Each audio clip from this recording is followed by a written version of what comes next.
lords, why have you come? This is the warrant for your arrest. My lords, I beg you before you go, to beseech the king's grace to be good to me. He's too good for me. Jesus, have mercy on me. The arrest of Anne Boleyn, May 2nd, 1536. The morning of May 2nd, 1536 began like any other for Anne Boleyn at Greenwich Palace.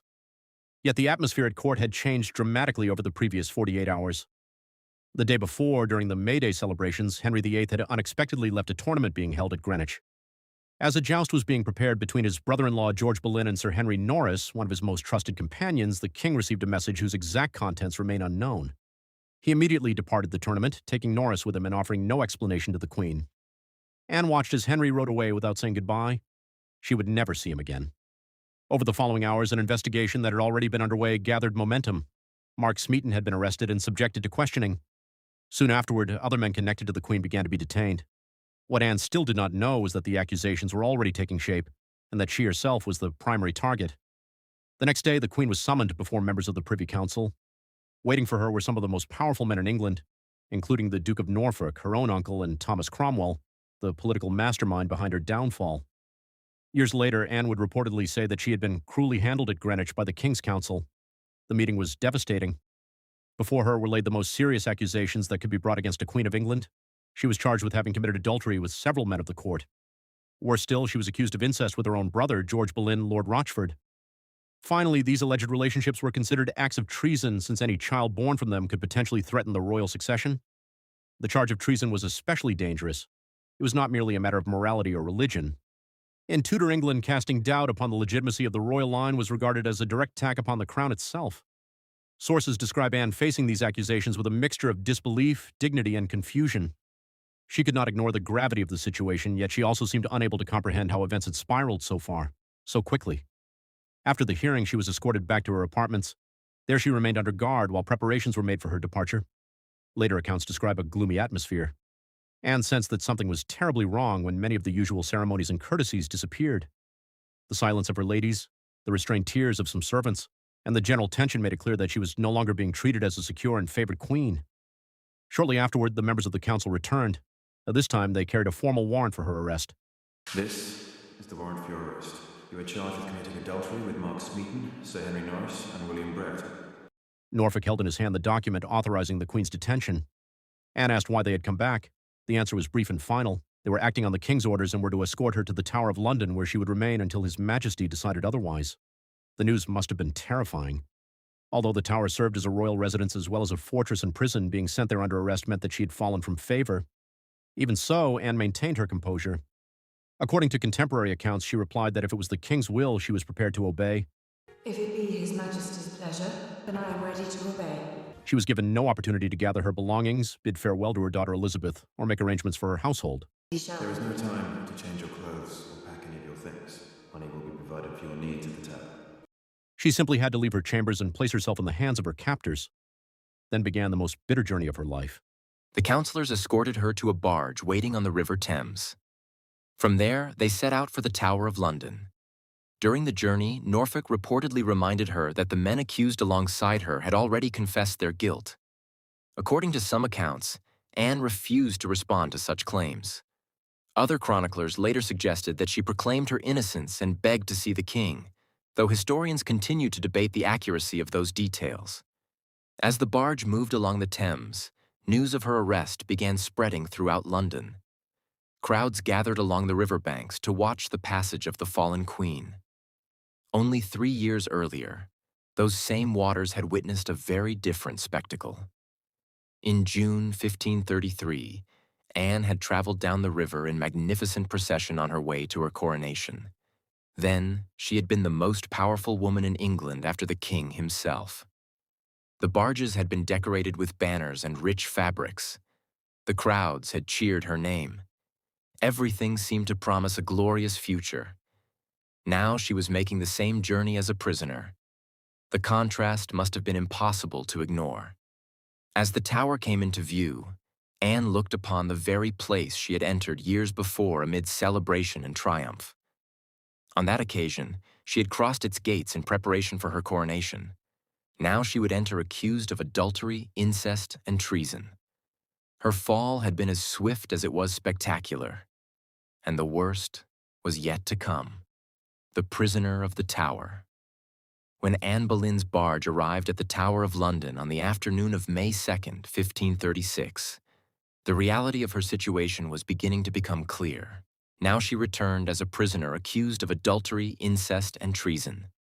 Upon her arrival, she was received by Sir William Kingston, the Constable of the Tower.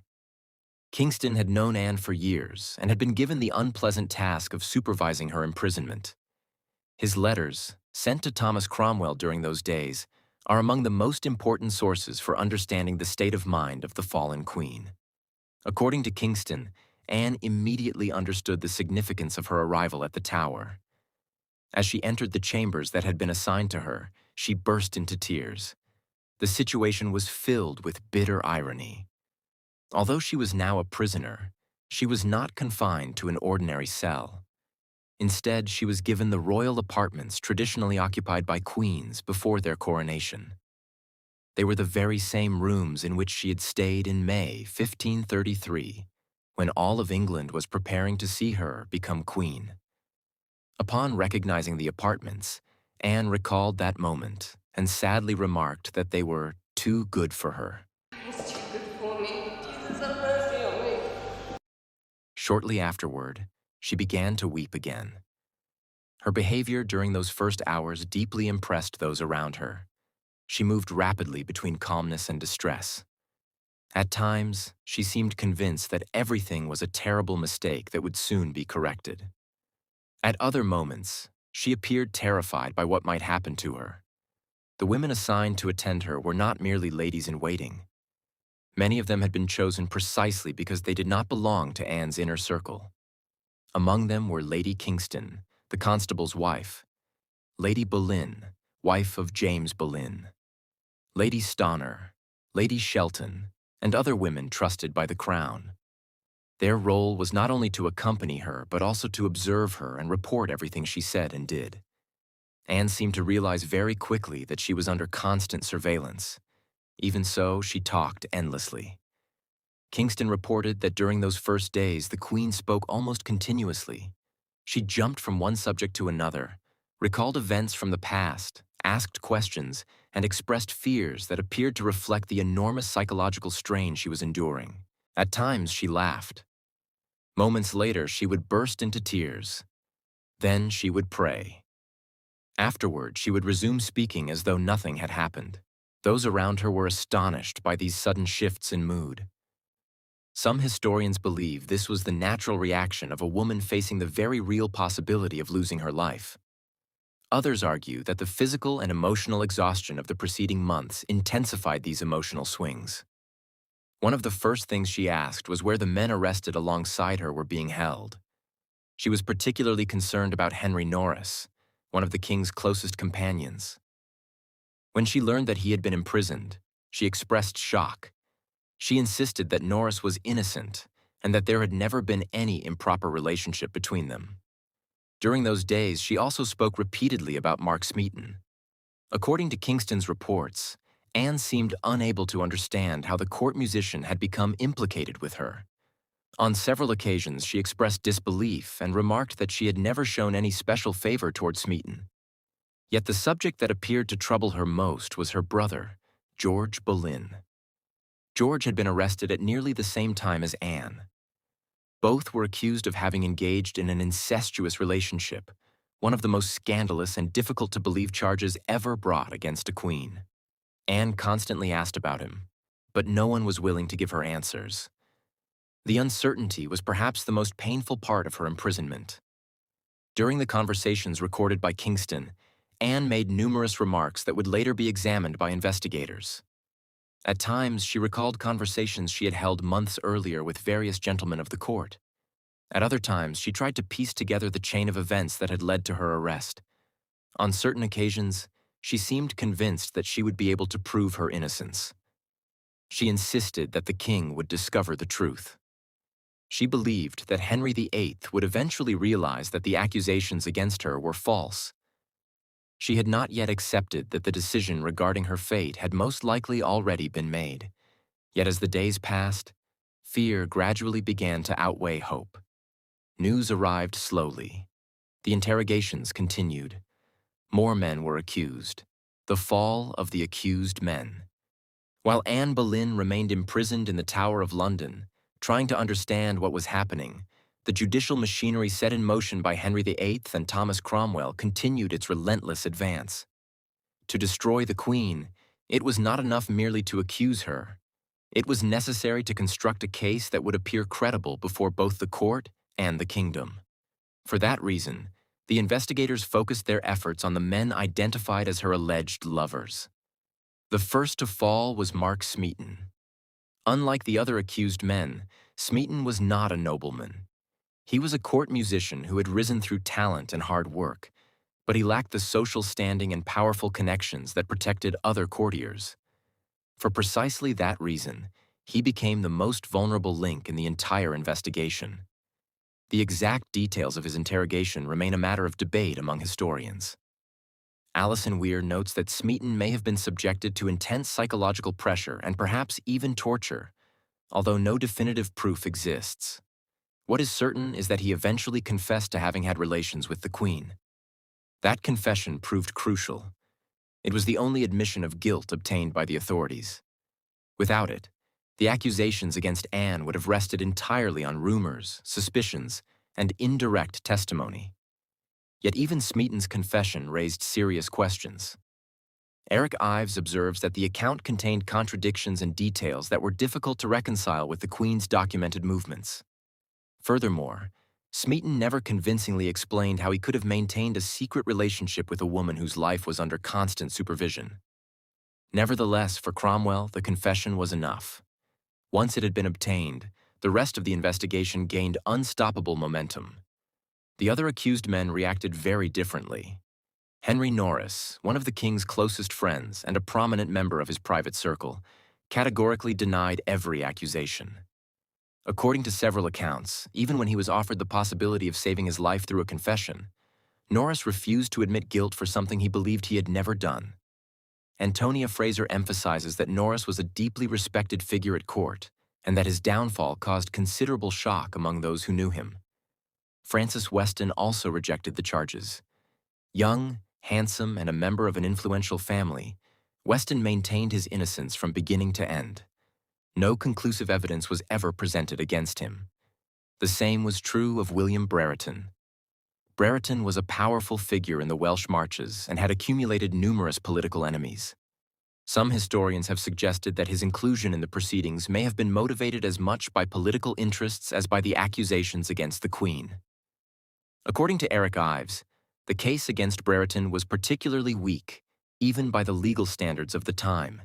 The most important defendant after Anne herself was undoubtedly George Boleyn. The Queen's brother, a brilliant courtier, experienced diplomat, and one of the most visible figures of the reformist faction at court, George became the central target of one of the most scandalous accusations in the entire affair, the alleged incestuous relationship with his own sister. The accusation surprised even some contemporaries. Antonia Fraser notes that many observers found it difficult to believe such an extreme charge. Yet precisely because of its shocking nature, it helped reinforce the image of a morally corrupt queen. During the interrogations, George categorically denied any improper conduct with Anne. There was no physical evidence. There were no eyewitnesses. There were no confessions. Yet the accusations continued to move forward. On May 12, 1536, the trials of Norris, Weston, Brereton, and Smeaton were held. The accused men were brought before a special commission appointed to examine the charges. Smeaton, having already confessed, offered little significant resistance. The others maintained their innocence. One after another, they rejected the accusations of adultery and treason. According to surviving accounts, the proceedings appeared to be moving toward a predetermined outcome. The authorities were not seeking to determine whether the accused were guilty or innocent. They were seeking to legitimize a decision that had already been made. Despite their denials, all of them were found guilty. The sentence was severe. They were condemned to die as traitors. A few days later, George Boleyn was tried separately alongside the Queen. George's trial attracted extraordinary attention because of the nature of the accusations. Eric Ives argues that much of the case relied upon strained interpretations of conversations and behavior that had previously aroused no suspicion. George defended himself with intelligence and determination. He answered the charges. He challenged the accusations. He attempted to dismantle the arguments presented against him. But none of it changed the outcome. Like the others, he was found guilty. By then, the fate of all the accused had been sealed. Death sentences were pronounced one after another. Within the Tower of London, Anne Boleyn still held on to some hope that the truth would prevail. But as the men accused alongside her were condemned, it was becoming increasingly clear that justice had very little to do with what was taking place. The downfall of Mark Smeaton, Henry Norris, Francis Weston, William Brereton, and George Boleyn was not merely the prelude to Anne's trial. The morning of May 15th, 1536, dawned over the Tower of London under an atmosphere of tension and uncertainty. Anne Boleyn had been imprisoned within its walls for 13 days. During that time, she had watched as the investigation moved relentlessly forward, as the men accused alongside her were arrested, interrogated, and ultimately condemned. Now it was her turn to face the same fate. From the earliest hours of the day, activity within the tower was unusual. Officials, guards, and members of the nobility prepared for an extraordinary event. This was not simply the trial of a woman accused of treason. It was the trial of the Queen of England. As Antonia Fraser explains, even in an age accustomed to power struggles and spectacular downfalls, this was something exceptional. Never before had an English queen consort been subjected to such a trial on charges of adultery, incest, and treason. The proceedings would take place in the Great Hall of the Tower of London. The hall had been prepared to accommodate the members of the tribunal, royal officials, and a select group of authorized observers. There, in the very room where ceremonies and official functions had been held for centuries, the fate of the woman who had transformed the history of England would be decided. Only 3 years earlier, Anne had been crowned queen amid a magnificent display of power and splendor. Now she appeared as a prisoner and an accused traitor. Shortly before the hearing began, she was escorted from her apartments to the Great Hall. Guards accompanied her through the courtyards of the fortress while those present watched her pass. She was dressed in dark clothing, probably black, although contemporary descriptions do not agree on every detail. What seems to have impressed witnesses most was her demeanor. Many expected to see a woman broken by fear. Others imagined tears and despair. Instead, Anne maintained her composure. Eric Ives notes that numerous observers were surprised by the calmness she displayed throughout much of the proceedings. She walked with dignity and carried herself in a manner that contrasted sharply with the gravity of her situation. Before her sat a tribunal composed of some of the most powerful men in the kingdom. Presiding over it was Thomas Howard, Duke of Norfolk. The scene was filled with bitter irony. Norfolk was not only the most powerful nobleman in England after the king, he was also Anne's uncle. Now he bore the responsibility of overseeing the trial that would determine whether his niece would live or die. Around him sat more than 20 peers of the realm. Dukes, earls, and influential nobles who had long been part of the Queen's political and social world. Some had celebrated her rise. Some had attended her coronation. Some had even served in her household. All took their places while Anne stood alone before them. Then the formal reading of the charges began. The indictment was devastating. It was alleged that Anne had committed adultery with Mark Smeaton, a court musician, with Henry Norris, one of Henry VIII's closest companions, with Francis Weston, and with William Brereton. Then came the most shocking accusation of all. She was charged with having committed incest with her own brother, George Boleyn, Lord Rochford. Finally, the prosecution argued that these acts constituted treason against the crown because they endangered the royal succession by calling into question the legitimacy of any children born during the marriage. As the charges were read one by one, Anne listened in silence. The dates and locations of the alleged encounters were presented before the tribunal. Centuries later, and especially through the work of Eric Ives, many of these accusations would be closely scrutinized. Some of the dates proved impossible. On certain occasions cited by the prosecution, the Queen was demonstrably elsewhere. In other instances, records show that some of the accused men were nowhere near her. But on that May morning in 1536, no one seemed interested in seriously examining the inconsistencies in the case. When the moment came to answer the charges, Anne rose to her feet, and she began her defense.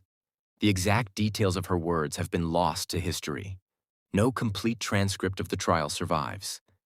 Nevertheless, the surviving accounts allow historians to reconstruct the impression she made upon the tribunal. Far from appearing defeated, Anne responded to the accusations with determination. She categorically denied every charge.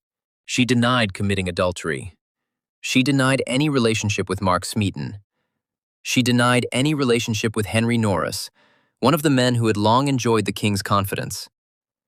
She denied any relationship with Francis Weston and William Brereton, and she absolutely denied the accusation of incest with her brother George Boleyn. Those present watched as she answered one accusation after another without losing her composure. According to Alison Weir, the Queen displayed remarkable skill in defending herself despite the desperate circumstances. She responded quickly, challenged the prosecution's claims, and attempted to expose the weaknesses in the case against her. In one of the most memorable moments of the trial, she declared that she was as innocent of these accusations as an unborn child. Those words reflected the position she would maintain until the end of her life. She insisted upon her innocence. Eric Ives notes that some of those present were impressed by the intelligence and confidence with which she answered the charges. Even among those who were not sympathetic to her, there was admiration for the way she confronted a situation that seemed almost hopeless. But the odds were against her. The men accused alongside her had already been convicted. Mark Smeaton's confession remained part of the evidence presented by the Crown. And above all, the political decision appeared to have been made long before the trial began. For hours, the hearing continued. Charges were read. Arguments were heard. Responses were given. Yet, as the day progressed, it became increasingly clear that the tribunal was not there to determine Anne Boleyn's fate, but to confirm it. Soon afterward came the verdict. One by one, the nobles delivered their judgment. The answer was always the same: guilty, guilty, guilty, guilty. The conviction was unanimous. Anne Boleyn, Queen of England, was found guilty of adultery, incest, and high treason. The sentence was then pronounced. Under English law, a woman convicted of treason could be burned alive or beheaded, at the sovereign's discretion. The final decision rested with Henry VIII. The words must have echoed powerfully through the Great Hall. The woman for whom the king had defied the Pope, broken with Rome, and changed the course of English history had just been condemned to death by order of the same man who had once pursued her for years in order to make her his wife. And then something happened that deeply impressed many of those present. Anne did not break down. Antonia Fraser notes that several accounts describe an extraordinarily calm demeanor. After hearing the sentence, the Queen responded with dignity and commended herself to the judgment of God. Her behavior stood in stark contrast to the severity of the accusations and the punishment she had just received. When she finally left the Great Hall of the Tower that afternoon, those watching witnessed a scene they would not easily forget. The Queen walked back to her apartments under guard. The trial was over. Now all that remained was to await the king's final decision as to when the execution would take place. The death of George Boleyn. On the morning of May 17, 1536, George Boleyn was led to the scaffold erected on Tower Hill alongside Henry Norris, Francis Weston, William Brereton, and Mark Smeaton. 2 days earlier, he had been found guilty of treason and sentenced to death. Now the time had come to carry out the sentence. A crowd gathered to witness the executions. As was customary in Tudor England, the condemned were given the opportunity to address those present before their deaths. George's exact words have not survived in full, but contemporary sources agree that he spoke calmly and publicly accepted the sentence. He did not proclaim his innocence. Nor did he make accusations against the king or those who had taken part in the proceedings. Like many condemned men of the period, he acknowledged the authority of the law, asked for the prayers of those present, and prepared himself for death. Antonia Fraser notes that contemporary accounts portray George as a man who faced his final moments with dignity and self-control. Shortly afterward, he was beheaded. He was around 30 years old. With him disappeared one of the most prominent members of the Boleyn family and one of the people closest to the Queen. The news reached Anne at some point after the execution. We do not know exactly who informed her or what words were used. The records of the Tower remain silent on that moment. However, it is difficult to imagine that the news did not affect her deeply. From the first days of her imprisonment, she had repeatedly asked about George. She had wanted to know where he was being held. She had asked about his condition. She had tried to discover what was happening to him.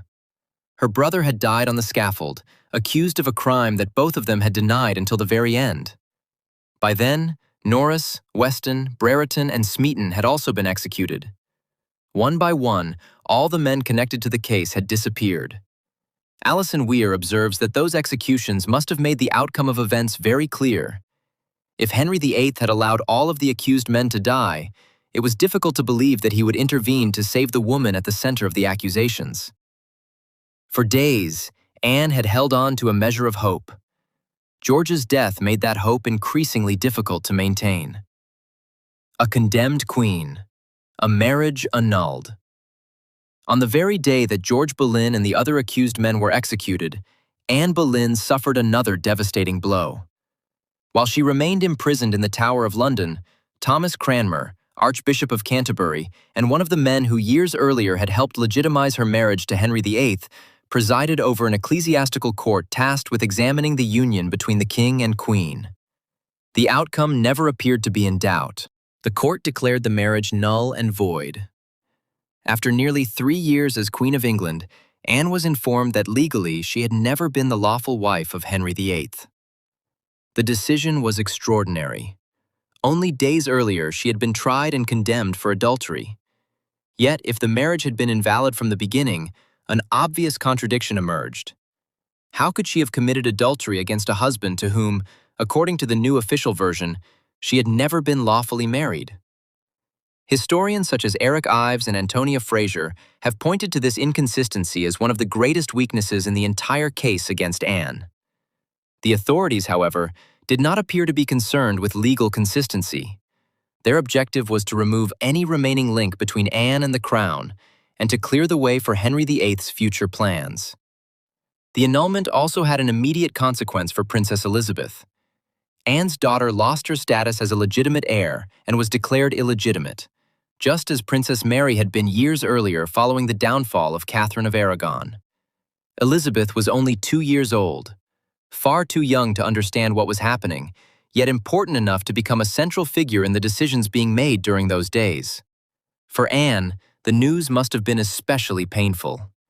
In less than 3 weeks, she had been arrested, accused of treason, separated from her daughter, condemned to death, lost her brother, and now saw the marriage for which she had sacrificed so much officially erased. Each new decision seemed to remove another part of the position she had once held in England. She was no longer the king's wife. Her daughter was no longer considered a legitimate princess. Waiting for the executioner. After the execution of George Boleyn and the annulment of her marriage to Henry VIII, Anne Boleyn knew that very little remained to be decided about her fate. She had been condemned for treason, and the death sentence still stood. The only uncertainty was when it would be carried out. Initially, everything indicated that the execution would take place on May 18, 1536. Preparations for the execution of a high-ranking prisoner began inside the Tower of London, and the news reached the apartments where the former queen was being held. However, when the expected day arrived, the execution did not take place. For reasons that continue to be debated by historians, Henry VIII decided to postpone it for 24 hours. Her execution is put off until 9 o'clock tomorrow morning. According to Alison Weir, Anne had already prepared herself to die when she received news of the delay. The decision surprised those around her and added a new period of uncertainty to an already difficult situation. During those final days, witnesses described a woman very different from the nervous and emotionally unsettled prisoner of her first days in captivity. Sir William Kingston, Constable of the Tower, continued to report on her behavior and recorded conversations that showed Anne becoming calmer and more resigned to what lay ahead. Eric Ives notes that the Queen appeared to have finally accepted that her execution was inevitable. Rather than showing constant despair, she alternated between prayer and quiet conversations with those attending her. At times, she even made remarks that surprised her companions because of the calm manner in which she spoke about her own death. One of the most unexpected developments came when it became known that Henry VIII had ordered a professional swordsman to be brought from France to carry out the execution. In England, beheadings were normally performed with an axe. Henry, however, chose to employ a French executioner skilled in the use of the sword. Antonia Fraser observes that historians have interpreted this decision in different ways. Some believe Henry intended to provide a quicker and less painful death. Others argue that the choice was simply practical or ceremonial. Whatever the king's intentions may have been, the news reached Anne. According to several accounts, she received it with remarkable composure and even commented on the small size of her neck, a remark later remembered by some witnesses. Yes, I heard the executioner was very good. And in any case, I have only a little neck. During her final hours, Anne devoted particular attention to her spiritual preparation. As a deeply religious Christian, she knew she was approaching the moment when she would answer before God. She received visits from clergymen, took part in religious observances, and made her confessions according to the customs of the time. One of the most discussed episodes occurred when she solemnly declared during one of her confessions that she had never been unfaithful to the king. I solemnly swear on the damnation of my soul that I have never been unfaithful to my lord and husband. Eric Ives considers this testimony especially significant because it was made when Anne believed she had only hours left to live. For someone of her faith, deliberately lying under such circumstances would have endangered her eternal salvation. Those present were impressed by the determination with which she maintained her innocence until the very end. Meanwhile, preparations continued outside. The scaffold had been erected within the Tower of London, an unusual decision that limited public attendance and reserved the event for a small group of witnesses. The morning of May 19th was approaching. The final morning. On the morning of May 19th, 1536, Anne Boleyn awoke for the last time in the Tower of London. After weeks of investigations, trials, and condemnations, the day of her execution had arrived. Preparations began early. Contemporary sources do not agree on every detail of her clothing, but they generally describe Anne wearing a dark skirt covered by a crimson damask gown. On her head, she wore an English hood and a headdress appropriate to her rank. Witnesses particularly remembered the care with which she presented herself that morning. Despite the circumstances, she appeared well-dressed and completely composed. Meanwhile, officials within the tower made the final preparations for the execution. Unlike the executions of George Boleyn and the other condemned men, which had taken place at Tower Hill before large crowds, Anne's execution would occur within the walls of the fortress. The decision limited the number of spectators. Only a small group of officials, guards, and authorized witnesses would be allowed to witness the event. Shortly after 8 o'clock in the morning, Anne left her apartments.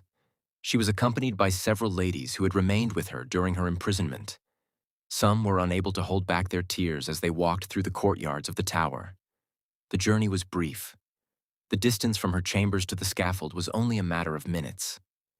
Yet for those who witnessed it, the walk became one of the most memorable scenes in English history. As she approached the scaffold, Anne could see the officers responsible for the execution, members of the guard, and the witnesses gathered around the platform. The French swordsman sent by Henry VIII to carry out the sentence was also present. When she reached the foot of the scaffold, she climbed the steps with a steady stride. Once on the platform, she turned to face those assembled before her. Every one was waiting to hear her final words. Anne Boleyn's final words. Once she had stepped onto the scaffold, Anne Boleyn addressed those gathered before her. The exact words she spoke have come down to us through several contemporary versions, but they all agree on the essential elements of her message. As was customary in executions for treason during Henry VIII's reign, She did not publicly challenge the verdict or attempt to defend her innocence once again before the spectators. Instead, she began by acknowledging that she had been condemned according to the law.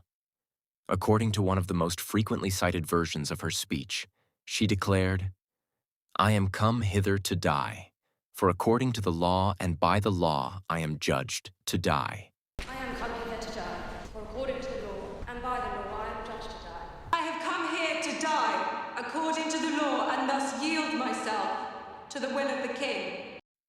She then spoke about the king. Rather than expressing resentment or making accusations, she described Henry VIII as a good and merciful sovereign. She also asked those present to pray for him. These remarks have attracted the attention of historians for generations. It is difficult to know to what extent they reflected her true feelings. Eric Ives notes that the words of a person condemned for treason had to be chosen with great care. Any criticism of the king would have been considered improper and might have endangered those who were still connected to her. For that reason, many historians believe Anne was following the conventions expected of a 16th century execution rather than expressing her personal opinion of Henry VIII. After referring to the king, she asked for prayers for her soul and commended herself to God. Sources agree that she spoke clearly and showed no signs of fear or hesitation. Antonia Fraser observes that even some witnesses who were not sympathetic to Anne were impressed by the manner in which she faced her final moments. Her speech was brief. Rather than turning the scaffold into a platform for protest, Anne Boleyn devoted her final public words to preparing herself for death and fulfilling the expectations placed upon a condemned person in Tudor England. Over time, those words acquired extraordinary historical significance. They represent the final message of a woman who had altered the course of English history, helped bring about the break with Rome, and stood at the center of some of the most important events of Henry VIII's reign, the execution. After finishing her brief speech, Anne Boleyn prepared herself for execution. According to contemporary accounts, she gave a few personal belongings to the ladies who had accompanied her and followed the instructions of the French executioner. Unlike the axe executions normally carried out in England, death by sword required a different procedure. Her attendants removed the headdress that covered her hair and helped her put on a simple cap to keep it in place. Her eyes were then covered. Some sources suggest that Anne took an active role in these preparations and remained composed as the final arrangements were made. Meanwhile, the executioner took his position. He had been brought from France by order of Henry VIII and was known as an experienced swordsman. Execution by sword was generally considered quicker than execution by axe, which sometimes required more than one blow. When everything was ready, Anne knelt down. She folded her hands in prayer and remained still. Witnesses observed her continuing to pray as she waited. According to several accounts, the executioner employed a technique intended to distract her. Rather than announcing the fatal strike, he called out to one of his assistants to bring him his sword. As Anne briefly turned her attention toward the voice, the executioner seized the moment. The sword fell swiftly. The execution was completed with a single stroke. Contemporary reports agree that death was virtually instantaneous. For a few moments, silence settled over the scene. Those present had just witnessed the death of a woman who had stood at the center of English politics for years and whose relationship with Henry VIII had transformed the kingdom. Anne Boleyn was about 35 years old. She had been Queen of England for less than 3 years. Soon after the execution, an unexpected practical problem arose. No special preparations had been made for her burial. According to Antonia Fraser, officials of the Tower had to hastily find a suitable container for her remains. They eventually used an old wooden chest that happened to be available. Later that same day, Anne's body was taken to the nearby chapel of St. Peter ad Vincula within the Tower of London. There she was buried beside her brother George Boleyn, and near several of the men who had been executed during those same days.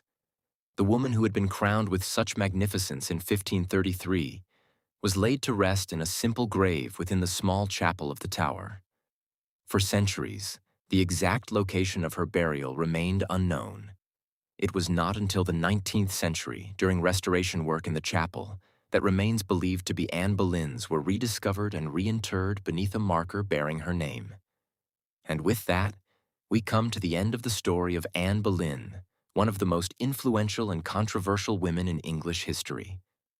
I would like to sincerely thank everyone who stayed until the end of this video and joined me on this journey through the events that shaped her rise, downfall, and execution.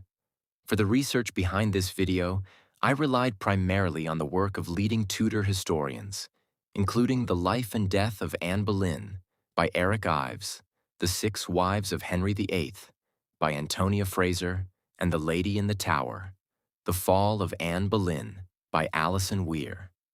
I will leave the full bibliography in the description box for anyone interested in exploring the subject further.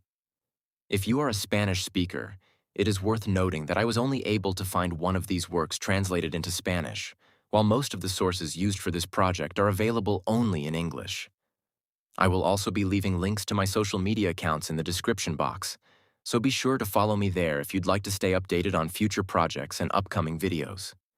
Your support, comments, and the time you spend watching these videos mean a great deal and help this channel continue to grow.